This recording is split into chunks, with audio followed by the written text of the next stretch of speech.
2 years ago, Jordan B. Peterson releases a video called A Message for the Christian Church. Hello, my name's Cademan David. Welcome to the Narrow Gate. Thank you for squeezing in here. So this is a bit of a different video from what I've made in the past. This is going to be more like a reaction video. So if you like it, let me know. But for now, I just feel like experimenting. So that's what you're gonna get with this video. And with that being said, let's jump into the video. Hi all. Hello. It all started in some sense with the lectures I did on Genesis in 2017. My family and I took a risk and rented out a theater in Toronto on the off chance that there might be an audience for what might be described as a psychological approach to our ancient stories. And lo and behold, and miracle of miracles. So, he did a lecture that's a psychological approach to the Bible. And I think there's something very interesting with the idea of how and why we were created and how it affects our psychology. Now, I'm not sure if that's exactly how Jordan sees things, or if for him it's like just stories, just the Bible tells about how we think. I'm not sure, but very good lecture. I recommend you look it up. Miracles. There was. I completed 15 or so lectures walking through the first biblical book, sold out the theater, and attracted, surprisingly, millions of viewers. And most of the people who attended live, and the majority of those who watched online, were young men. That is not a phenomenon that can be easily accounted for. So I think part of what he's saying here is because the majority of people who identify as religious are women.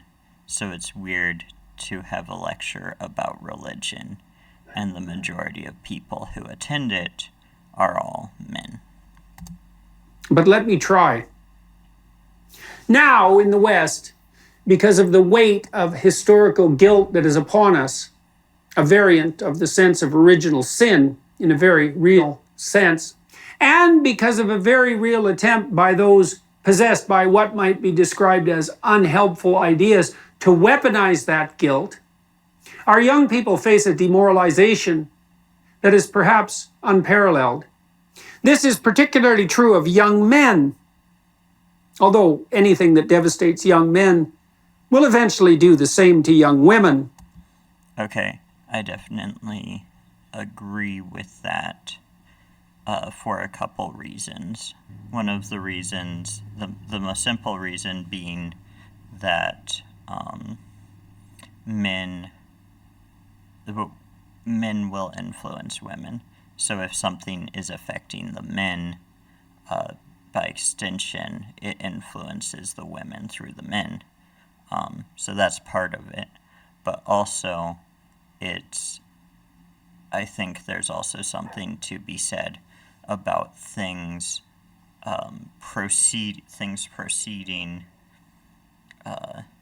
where they start by just affecting the men, and then women get wrapped into that because of the men.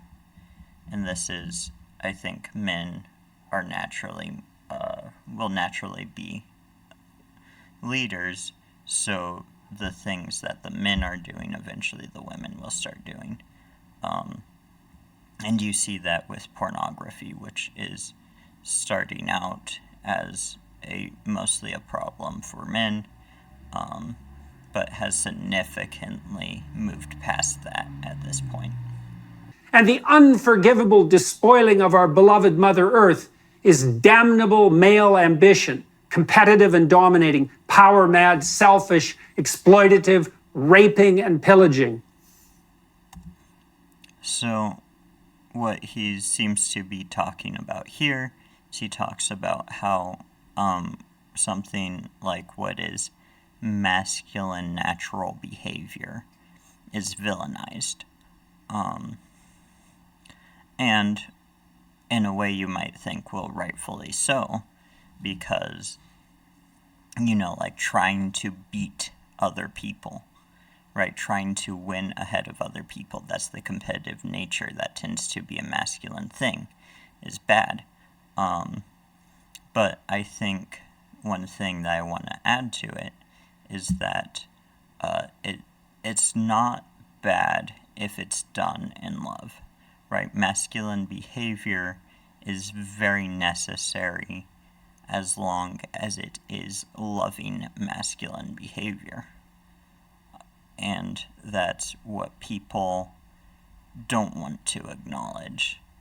And is something like loving masculine behavior is like the desire to protect your wife and kids, right? Because you love them. Or, the desire to be able to stand up for those who can't stand up for themselves. That is loving masculine behavior. And if you actually read the Bible, Jesus was a pretty big fan of this, right? And that's like maybe you read about him flipping over the tables and you being like, oh, well, that seems a little aggressive. And it's like, sure, it was aggressive, but it was aggressive out of love, because the area that they had actually started, the area in which they started selling stuff was actually the only area the Gentiles could come to worship Yahweh, to worship God. So I believe that that's why Jesus reacted in the way he did, is because they had turned the place where the Gentiles come to worship God into, oh, this is a marketplace for us, the Jews, before we go further into the temple, where the Gentiles aren't allowed. Let's hear what else he has to say. You might think that I'm overstating the case. Think again, sunshine.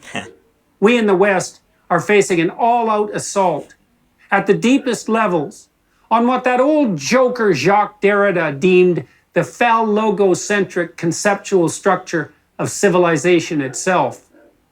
To take that apart, that's a society centered on the encouraging, adventurous, masculine spirit, and that privileges that hated word of all things, the divine logos. And what should we worship and celebrate properly other than that? Deconstructionists, the words of that mass murderer Karl Marx? And it is precisely those young men who are deeply conscientious, capable of guilt and regret, who have come to believe in pain that every deep impulse that moves them out into the world for the adventure of their life, even that impulse drawing them to women, is nothing but the manifestation of a spirit that is essentially satanic in nature. This is not only wrong. Right. So here he's saying, again, this is like, oh, the natural masculine behaviors are like an evil thing. And it's like, well, no, they're not evil. They're very necessary. And of course, like all things, all good things, when it's corrupted, when the natural masculine behavior is corrupted, it becomes very ugly. So, like, people see that and they're like, oh, let's throw out that baby with the bathwater. But, it's very important that we do actually keep that baby, Theologically, morally, psychologically, practically, and scientifically, it is literally anti-true. It's not a mere misstatement about the nature of reality, a minor conceptual error, but something that literally could not be farther from the truth, and something that distant from the truth comes from a place that cannot be distinguished from hell. The Christian church is there to remind people, young men included, and perhaps even first and foremost, that they have a woman to find, a garden to walk in. So, this is where I'm going to disagree with him a little bit, because the Christian church exists not entirely for that reason, although that is an effect of the Christian church. The effect of the Christian church is that you'll have purpose, you'll have a reason to do these things that will be beneficial for you. But the reason for the Christian church is because God wanted to have a relationship with us. But because of our sin, that became more difficult, right? And he ended up sending Jesus, and then through Jesus, eventually we'll be brought to heaven where we can have that relationship that God desires with us. But it's not... I don't think that the purpose of the Christian church is so that you have a better life when you're here on earth. In a lot of ways, your life will be better, but also, reading the New Testament, like Jesus talks about how a lot of things that will be good for you in the kingdom of heaven will not be good for you here on earth, and the world will judge you for it and persecute you for it. But that is actually a blessing. So let's carry on. A family to nurture, an ark to build, a land to conquer, a ladder to heaven to build, and the utter terrible catastrophe of life to face stalwartly in truth, devoted to love, and without fear. See, and it's like that all is really good. It's good to be truthful. It's good to be courageous without fear.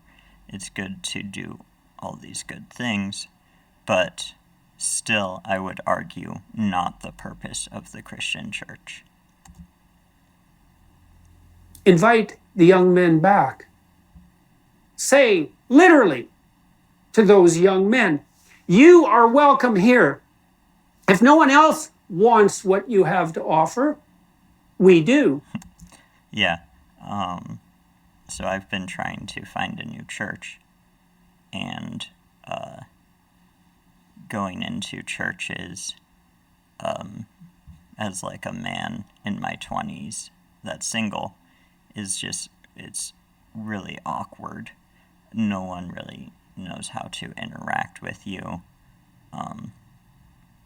And also, like, the current system just isn't welcoming for, I guess, my demographic. So, let's see what else he has to say. He'll probably say more on that. We want to call you to the highest purpose of your life. We want your time and energy and effort and your will and your goodwill. We want to work with you to make things better. Yeah, we want to work with you. That is the punch there. Because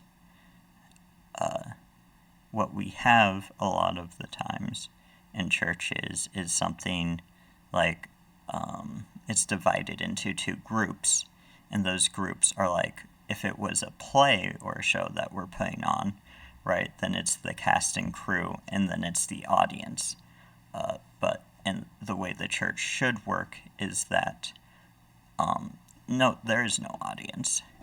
And I think like the first thing that churches should do when someone becomes a member is they should approach them and they say, okay, how do we work with you and use your gifts to create more disciples, to fulfill the will of God? I don't see churches do that a lot. So, to produce life more abundant for you and for your wife and children, and for your community, and your country, and the world. And we have our problems in the Christian church. We are moribund and sometimes, far too often, corrupt, and sometimes deeply so. We are outdated, as are all institutions with their roots in the dead, but still often wise past. So join us. We'll help fix you up, and you can help fix us up. And together, we'll aim up.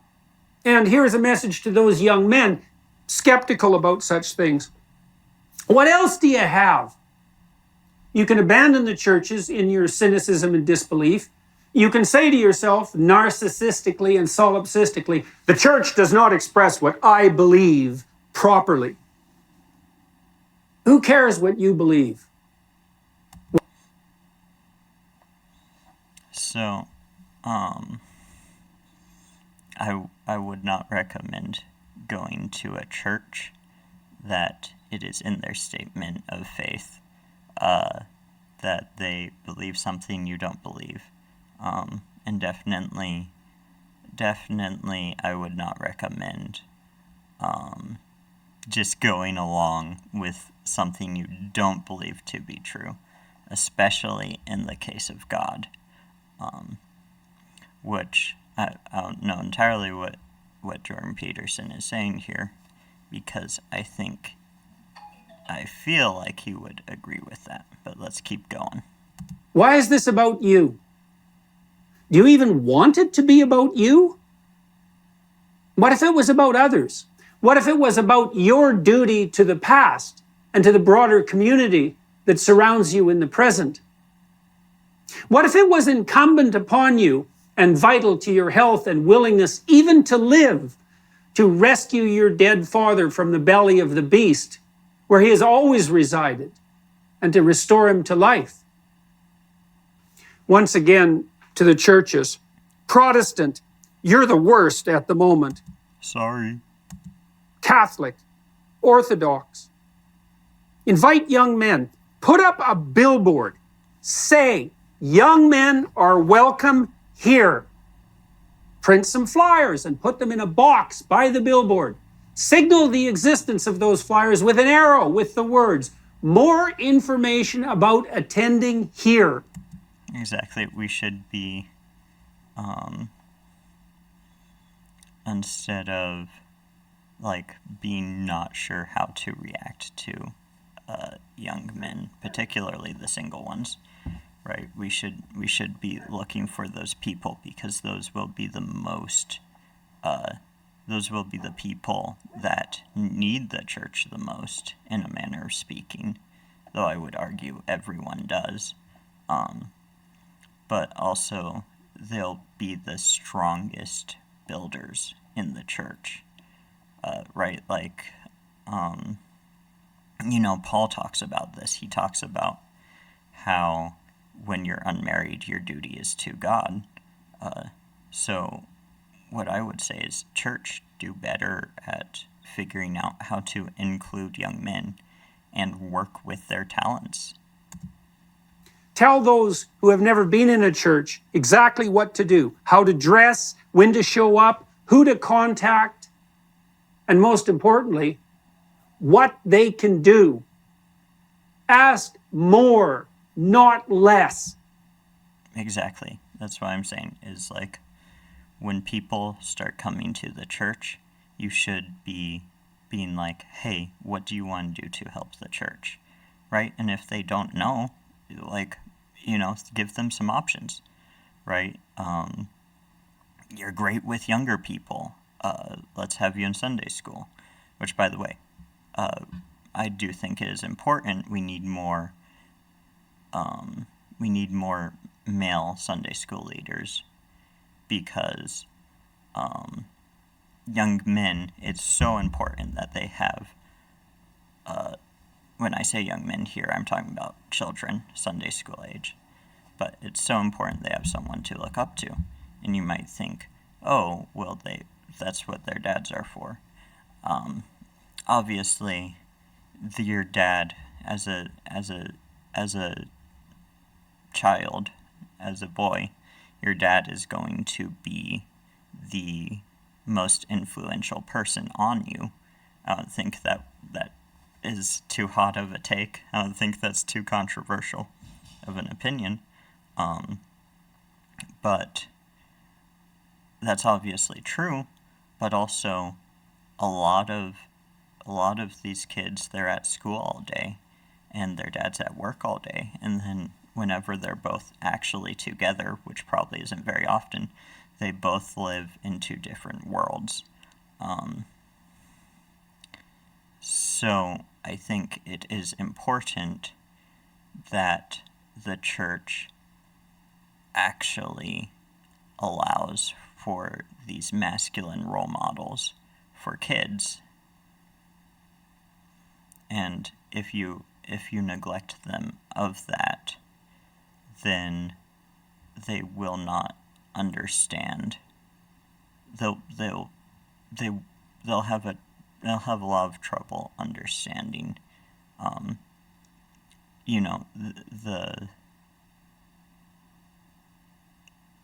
the masculine impulses. They will not understand how to have those in a beneficial way. So, what they'll often do is they'll try and hide those, and then they'll come out in a extremely negative way, or else they'll just think the negative masculine path is the only path, and they won't be benefiting the kingdom. Of those you are inviting. Ask more of them than anyone ever has. Remind them who they are. Right, this seems attractive. This seems like what would attract me to a church, is if I came and they were like, oh, hey, we want you to do this thing, and we want you to push yourself harder for the community and for the body of Christ. Right, but instead, what often happens is we get people, young men who want to help, but they're actually, I've seen this happen many times, where those young men are actually denied the ability to push themselves further and to become a leader and all of those things. And why? I don't know, maybe because with men, they'll ask more questions, right? They'll be more rebellious. They'll do all these sorts of things. But it's men, whether they realize it or not, will desire to push themselves and do greater things and help more people. That's the fact of it. And you might think, no, men just want to play video games. Yeah, men just want to play video games because the church denies them the ability to overcome things. And, in Jordan terms, fight those dragons, right? So they're like, oh, I guess my only option is to do it in Skyrim. But they would much rather improve in real life if you gave them the option to. So again, do better.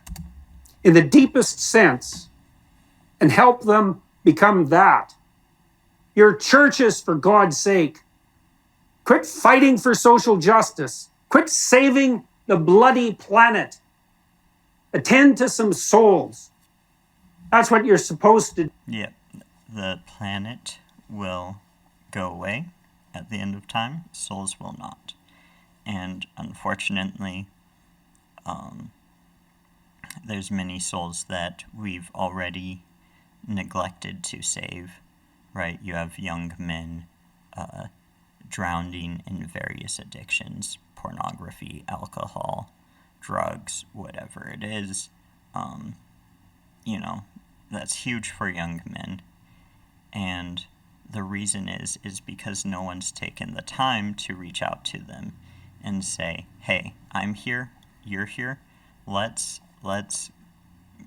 improve each other, and let's build something amazing, and let's not just help each other, but let's help everyone.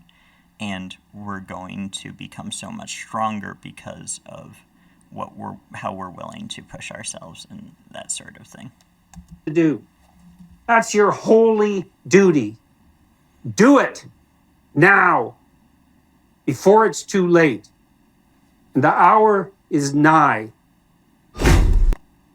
Yeah. Like I said, unfortunately, it seems like it's already too late for a lot of people. We have suicides are a big problem, and we have to start asking, what can we do to do better? Because what we're doing isn't helping enough people. So that's what I have to say. Okay, so hopefully you enjoyed that. Thanks for watching. Let me know if you like me reacting to stuff. This might be something I do a lot more of. But yeah, thank you for watching. Like the video. Alright, bye. Live long and prosper.